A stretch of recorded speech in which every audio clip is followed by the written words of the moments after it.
Sir आप मेरे आदर्श रहे। अरे भाई पूरी दुनिया में टाटा स्टील अपना प्रोडक्ट बेचती है, मेरे प्रोडक्ट को टाटा स्टील बेचती है। वाह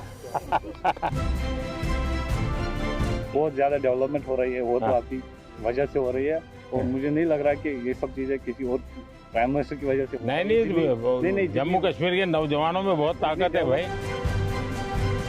I actually came from US in 2014. And you left to USA. Yeah, I left USA. I wanted to employ my own people. 2010 में होटल में रूम बॉय था, अभी मेरे पास करोड़ों की गौशाला का मालिक हूँ। फिर ये आलू से सोना तो नहीं बनाते, पर ये सोने की तरह ही आलू में। आपके जो पीएम सम्मान निधि है वो तो हमारे लिए एकदम वरदान है।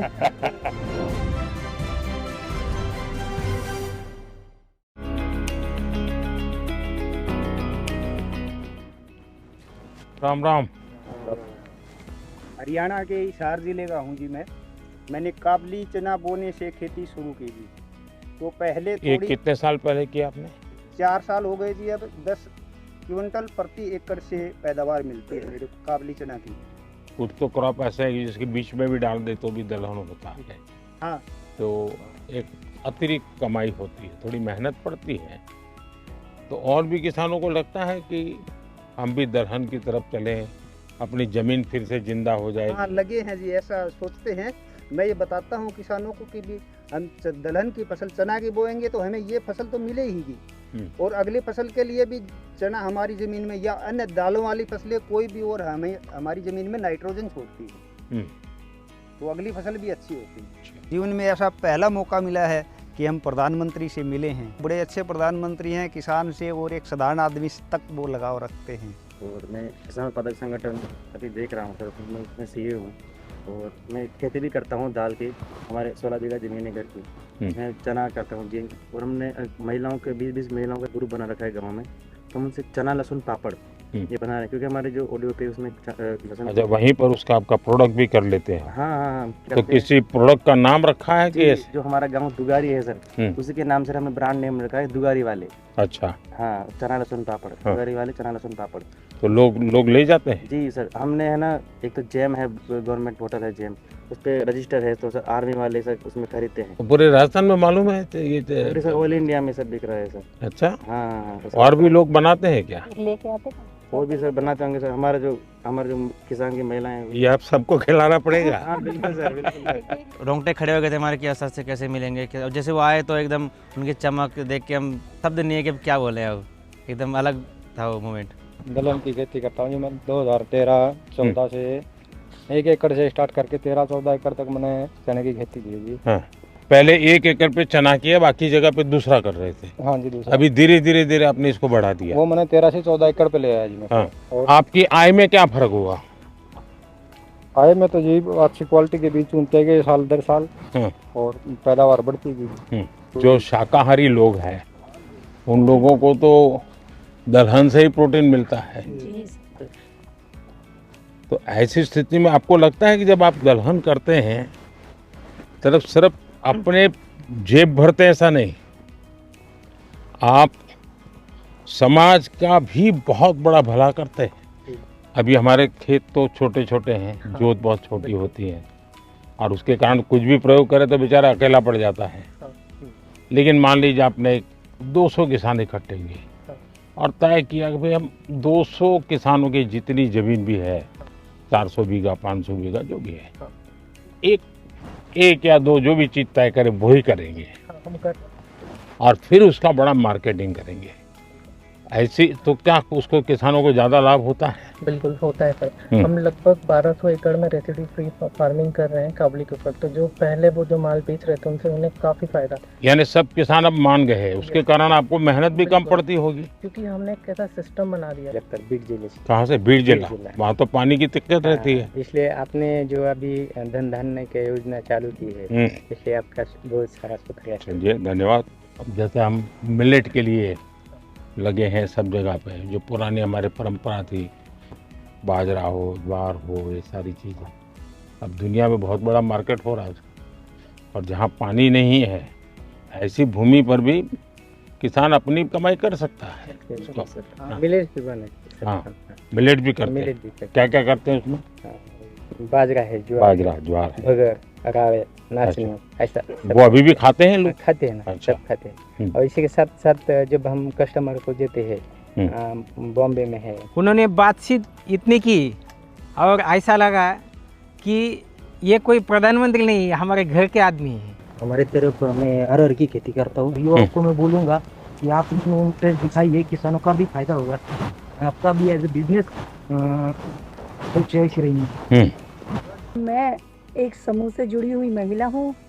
मैंने अभी 2023 में समूह ज्वाइन किया था और मैंने अपनी 5 बीघा खेती है, उसमें मैंने मूंग का उत्पादन शुरू किया। साहब, आपके जो पीएम सम्मान निधि है वो तो हमारे लिए एकदम वरदान है, बहुत बड़ा वरदान है हमारे लिए। आप जो हमें आपसे जो 6,000 साल का मिलता है, हमें उससे बहुत आसानी हो जाती है। जैसे कि समय समय पर हम उससे अपनी बीज लेना, जुताई कराना खेत का, वो तो हमारे लिए एक बहुत ही बड़ा वरदान है। अच्छा, कभी ये मन करता है कि धीरे धीरे फर्टिलाइजर कम करें? जी, हम जो क्योंकि कभी हमने ये भी सोचना चाहिए जी, ये हमारी माँ है, उस माँ को अगर हम ऐसी ही चीजें खिलाते पिलाते रहेंगे तो कितने दिन जिंदा रहेगी? ये बात किसानों में होती है। तो जब उसके दिमाग में ये भर जाता है ना कि भाई मुझे बच्चों को अच्छी जमीन देनी है, ऐसी टुकड़ा नहीं देना है, यानी बिल्कुल धन धान्य से भरी हुई ऐसी जमीन देनी है, तो फिर उसको लगेगा कि मैं नुकसान नहीं करूं। एक काम आप किसान मदद कर सकते हैं। जय मान लीजिए किसी के पास 4 बीघा जमीन है, आप उसको एकदम को उसको प्राकृतिक खेती कहोगे तो हिम्मत ही नहीं करेगा, भाई भूखा मर जाऊंगा। लेकिन उसको ये कहेगा भाई ठीक है, हमारी बात मत मानो, इसके 4 टुकड़े कर दो, एक बीघा में हम जो कहते वो करो, 3 में तुम जो करते थे वही करो, 2 साल तक हमारे साथ चलो, तो उसको सफलता मिलेगी। फिर वो 1 के 1.5 करेगा, 1.5 के 2 करेगा, फिर उसका विश्वास है। हम एकदम से कहेंगे नहीं 4 बीघा बंद कर दो और ये कर दो, तो संभव नहीं है। वो खाएगा क्या, बेचा डरता है वो।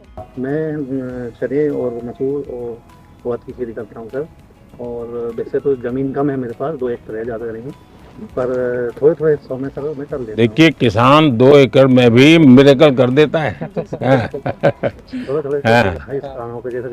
उसको जमीन कितनी छोटी है बड़ी है नहीं, उसका दिमाग बहुत बड़ा होता है जी, साहस हिम्मत बहुत बड़ी होती है। अच्छा, आपको कभी ये विचार आया कि चलो मेड पर हम बाढ़ करते हैं, पड़ोस वाला घुस न जाए, वो भी बाढ़ करता है और 1.5-2 मीटर जमीन हमारी खराब हो जाती है। अगर मिल करके वहाँ सोलर लगा दे, उसका सोलर उधर की तरफ झुकेगा, आपका सोलर इधर झुकेगा, आपकी बिजली आप कमा के बेच के दोगे, वो बिजली वो बेच देगा। हाँ, ये दिशा में जाना चाहिए। अब सरकार पैसे देती है इसके लिए, उसी दिशा में जाना चाहिए। दूसरा एक मुझे लगता है रिचार्जिंग वेल की ओर जाना चाहिए। हमने पानी जो बारिश का आता है नीचे जाए उसके लिए कोशिश करें, तो पानी का लेवल ऊपर आ जाता है, तो बहुत फायदा होता है। चलिए, बहुत अच्छा लगा। आप लोग बड़े साहसिक किसान हैं और बहुत अच्छी मेहनत करने वाले लोग हैं, लेकिन प्रयोग कर रहे हैं, मुझे बहुत खुशी हुई, क्योंकि हम भाई मेरे पिताजी भी ऐसा करते थे, मेरे चाचा भी ऐसा करते हैं, मैं भी ऐसा करूँगा। अब हमने नौजवानों को थोड़ा इसमें से बाहर लाना है। पशु मंत्रालय की वजह तरफ से हम लोगों को 50% सब्सिडी मिली है। मेरे पास कुछ गाय थी, अभी 250 के ऊपर गिर गाय है मेरी। स्टार्टिंग में 2010 में होटल में रूम बॉय था, अभी मेरे पास करोड़ों की गौशाला का मालिक हूँ। भारत सरकार ने बहुत बढ़िया सपोर्ट दिया है। तो ये रूम बॉय में से यहाँ कैसे पहुँच गए भाई? तो सरकार की उपलब्धि है सर। आपकी इतनी गाय है तो क्या खुद ही रखते हैं कि गाय लोगों को भी देते हैं? अभी मैंने जो आदिवासी महिला है जो ऑर्गेनिक खेती करती है और गरीब है, उसको मैंने 63 गाय गिफ्ट की है, बछड़ियाँ मेरी तरफ से। हाँ, देखिए, मैं काशी का सांसद हूँ, तो मैं एक प्रयोग करता हूँ। मैंने वहाँ गिर गाय करीब 100 परिवार को दी है और उनसे शर्त की है कि जो पहली बछड़ी होगी वो आपको मुझे वापस देनी है, जो वापस देते वो दूसरे परिवार को देता। 2020 के समय में सर, जब पूरी दुनिया बंद हो गई थी, उसके बाद रिसर्च किया, थोड़ा सा और पढ़ा, उसके बाद डिपार्टमेंट गए हरिद्वार में, तो वहाँ से प्रधानमंत्री मत्स्य संपदा योजना के बारे में पता चला। और मुझे ऐसा लगता है सर वो लाइफ चेंजिंग एक स्कीम है हमारे लिए। और वहाँ से फिर जो मेरे को सब्सिडी के रूप में जो मेरे को असिस्टेंस मिली, उसकी वजह से सर मेरे को बहुत ज़्यादा हेल्प हुई। कितने लोगों को काम देते हैं? 25 के करीब जो लड़के हैं हमारे गांव के, उत्तराखंड के छोटे छोटे गांव से, वो हमारे यहाँ आके सर काफ़ी कुछ सीख के कुछ अलग अलग जगहों पे वो चले गए और अपना अपना थोड़ा थोड़ा काम कर रहे हैं। मेरा सजावटी मछली पे मेरा अच्छा, एक्वाकल्चर पहली बार सर यूपी में शुरू किया। हाँ हाँ, कैसे कर रहे हैं और कहाँ से सारा ट्रेनिंग लिया, क्या सर किया? मैं PhD हूँ, मेरा सब्जेक्ट यही रहा है। तो मैंने सोचा कि मैं बजाय जॉब सीकर के जॉब प्रोवाइडर बनूँ, तो फिर मैंने जो है वहाँ पे स्टार्ट किया गाजीपुर में। दुनिया में एक्वाकल्चर में बहुत काम होता है और भारत में कई विशेषताएं भी है।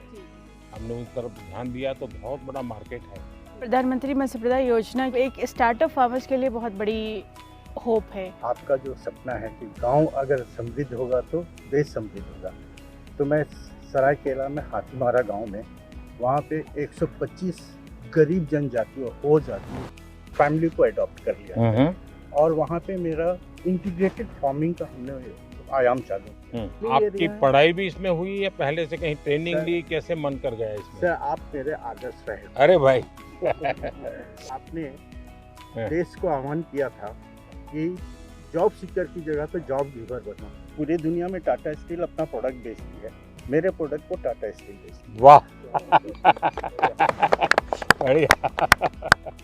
सर मेरे आराध्य रहे हैं, मेरे प्रेरणा स्रोत रहे हैं, मेरे गुरु रहे हैं और मेरे पूरे जीवन का इम्पैक्ट उनके छोटे छोटे एडवाइस, उनके छोटे छोटे बातों को लेके परिवर्तित होता रहा है। जी मैं सखी ऑर्गेनाइजेशन से जुड़ी हूँ और हमारा सफ़र 20 महिलाओं से शुरू होकर आज 90,000 महिलाएं 90,000? जी सर, 90,000 महिलाएं काम कर रही हैं और वो दूध बेचकर एक अच्छी इनकम दे रही हैं और हमने आज तक 14,000 प्लस लखपति दीदियाँ भी बनाई हैं। आप तो सर मेरेकल बता रही हो। मेरा बस यहाँ अच्छा फिशिंग बोट है, मच्छी वाला हूँ। अभी आपका स्कीम का वजह से प्रधानमंत्री मत्स्य संपदा योजना स्कीम का वजह से आइस प्लांट भी हुआ, कोस्टर भी हुआ। कितने लोग काम करते हैं आपके साथ? मेरे साथ काम करते हैं 100 लोग काम करते हैं। अच्छा, और भी ऐसे लोग हैं जिनको ये विचार आता है? जी सर, इन लोगों भी दूसरा लोग भी अंडमान जो पहले हम लोग जो ठीक से हम लोग को ये फिशिंग बोट जान ही नहीं सकता सर। आपका स्कीम का प्रधानमंत्री मत्स्य संपदा योजना स्कीम की वजह से अभी ये बोट भी चल रहा है, अभी आइस भी मिल रहा है सर, यहाँ मच्छी रखने का जगह भी मिलता है सर। अच्छा। मैं कश्मीर से आ रहा हूँ। मैंने एक प्रोग्राम के जरिए आपकी स्कीम के बारे में सुना थी MMSY, तो वहाँ पे जाके मैं उससे मशगूल हुआ, तो मैंने ये कल्चर स्टार्ट किया 3 रेसे से। मेरे अभी 14 एम्प्लॉयज़ है, 14 एम्प्लॉयज़ है और 15 लाख का मेरा मुनाफा हो रहा है साल भर का। बहुत अच्छा मार्केट मिल रहा है और इसके साथ औरों को भी फायदा मिल रहा है। अब तो ये ट्रेन से भी आपका गुड़ जा रहा है तो बहुत जल्दी से आपकी चीज़ें पहुँचेगी। बहुत ज़्यादा डेवलपमेंट हो रही है, वो तो आपकी वजह से हो रही है और मुझे नहीं लग रहा कि ये सब चीज़ें किसी और प्राइम मिनिस्टर की वजह से। नहीं, जम्मू कश्मीर के नौजवानों में बहुत ताकत है भाई। कश्मीर में आपकी दौरान, आपकी हुकूमत के दौरान, गवर्नमेंट के दौरान हुई है। मैं नहीं चाह रहा हूँ कि और वजह से भी हो सकती है। उनसे मिलके मतलब जो थेरेपी हमें पूरी गार्डनिंग करके, पूरी एक्वाकल्चर फार्मिंग करके नहीं मिल रही है, वो आज उनसे मिलके चलते चलते बात हो गई तो अच्छा लग रहा है कि एक नेचुरल थेरेपी सी मिल गई। Namaskaram, sir. Namaskar. So I actually came from US in 2014. And you left USA? Yeah, I left USA. I wanted to employ my own people.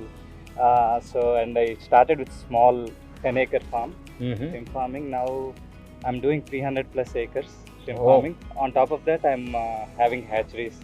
We're producing seed for 10,000 plus acres. I took benefit from FIDF, sir. And almost I got 7% interest rate. Wow. So because of that, I was able to expand a lot. Now I have about 200 employees. Sir. Wow, great. Narendra Modi ji was walking towards us. It was a pause moment of my life. It was like a wow situation.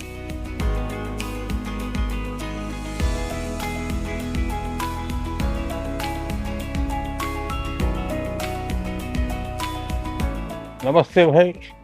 मैं गुजरात से Amreli district के धारी FPO से हूँ। मेरा नाम भावना गोंडलिया और अभी मेरे FPO में 1700 फार्मर है और हमने सर लगातार 4 साल से 20% 1700 फार्मर? और कितनी जमीन होगी सबकी मिला करके? सर हम 1500 एकड़ जमीन में पूरा हमारा फार्म कर रहे हैं। अच्छा। और 20% डिविडेंड 4 साल से लगातार दे रहे हैं सर, 200 करोड़ प्लस। उनकी अलग अलग फसल लेते हैं कि आपने तय की हुई फसल वो करके देते हैं? MSP का भी काम हम उसमें करते हैं और साथ में सर उसमें हम सबसे बड़ा अचीवमेंट है कि सरकार, भारत सरकार की जो स्कीम है ना गारंटी वाली, तो जब हमारे FPO के पास पैसे नहीं थे तो 2 करोड़ रुपए हमें बिना गारंटी के दिए गए, उनसे हमारा बहुत बड़ा अचीवमेंट हुआ। नमस्कार प्रधानमंत्री जी, मेरा नाम सुनील कुमार है, मैं जैसलमेर राजस्थान से हूँ। हम ज़्यादातर काम IPM जीरे में करते हैं, इंटीग्रेटेड पेस्ट मैनेजमेंट, ऑर्गेनिक जीरा। अच्छा। तो सर मेरे FPO के अंदर 1035 किसान हैं, जिसमें से 60 अब जीरा वाले हैं। जीरा और इसबगोल। जीरा का मार्केट कहाँ है? सर अभी जो हम भेज रहे हैं ना सर, गुजरात के अंदर अलग अलग एक्सपोर्टर्स को देते हैं, तो वो फिर उनको लेके जाते हैं। कभी किसी ने इसबगोल का आइसक्रीम बनाया है क्या? नहीं। सोचिए, बहुत बड़ा मार्केट हो सकता है। जैसे उन्होंने वैल्यू एडिशन के बारे में बोला, उन्होंने जैसे एक छोटा सा आइडिया दिया, अब उनके दिमाग में कहाँ से आया, पर आइसक्रीम आज तक हमने भी नहीं सोचा, पहली बार सोचा है। अब इसके ऊपर विचार करेंगे और ज़रूर कुछ करेंगे। मैं सर धर्मेंद्र कुमार मौर्य, मिर्जापुर, जो आपका संसदीय क्षेत्र वाराणसी है उसके बगल का जिला है। अब मिलेट्स पे हम लोग काम कर रहे हैं जी सर, जिसमें उसका पैकेजिंग वगैरह करके ब्रांड करके बिक्री होती है। हम डिफेंस में NDRF को भी सप्लाई दे रहे हैं सर, हमारा उनके साथ MOU है सर। जी मेरा नाम फयाज अहमद है, मैं कश्मीर से हूँ, तो हम एप्पल का काम करते हैं। एप्पल वाले हैं? एप्पल वाले हैं। अब तो आपको एप्पल ले जाने के लिए गाड़ी मिल गई है। हाँ गाड़ी तो मिल गई है। 60,000 टन आपके फल सब्जी फूल रेल मार्ग से यहाँ पे दिल्ली में पहुंचे? दिल्ली पे पहुंच गए, बाकी जगहों पे पहुंच गए। ये बहुत बड़ा काम हुआ है जी, लेकिन ट्रकों में बहुत टाइम लगता है। मेरा नाम राकेश है, मैं जबलपुर मध्य प्रदेश से हैं सर। हम एरोपोनिक्स के थ्रू पोटैटो सीड्स बनाते हैं। ऐसा ही? हाँ सर, ये वर्टिकल फार्मिंग है, हॉरिजॉन्टल करते हैं। ये सब पोटैटो सीड्स हैं सर। ये आलू से सोना तो नहीं बनाते, पर ये सोने की तरह ही आलू में, क्योंकि इसी को फिर हम फील्ड में मल्टीप्लाई करते हैं और किसान अपनी खुद की अब ऊपर करते हैं जी सर, आलू। तो लटकते हुए आलू होते हैं सर इसमें। मतलब ये जैनियों के लिए है, ये जैन आलू है। अगर वो जमीन में है तो जैन खाते नहीं, बाहर है तो खाते। नरेंद्र मोदी जी से जब मिले तो उनको हमने ये मिनी ट्यूबर्स दिखाया, उन्होंने ये आलू देखा, उन्होंने उनको इस बारे में पता था हॉरिजॉन्टल फार्मिंग और एरोपोनिक्स के बारे में, तो उन्होंने देखते ही बोला कि ये तो जैन आलू है। उन्होंने हमें इस जैन आलू की उपाधि दी है इस आलू को। नमस्कार, मेरा नाम मोहम्मद असलम है, मैं 12 जिले से हूँ। गार्लिक बेस हमारा कहाँ से है? 12 जिले से, राजस्थान। 12 राजस्थान। हाँ सर, गार्लिक का जो हमारा हब है, गार्लिक में हम उसका वैल्यू एडिशन कर रहे हैं, पाउडर, पेस्ट, और ये अभी एक्सपोर्ट का भी हमने लाइसेंस का अप्लाई कर रहे हैं। मुझे एक नौजवान मिला, बोले हम बेसन और लहसुन का पापड़ बनाते हैं। सर मेरा आपको बताते डॉक्टर सूर्य ने मन की बात में आपसे सम्मानित भी हूँ। वाह, चलिए बहुत बहुत धन्यवाद भाई।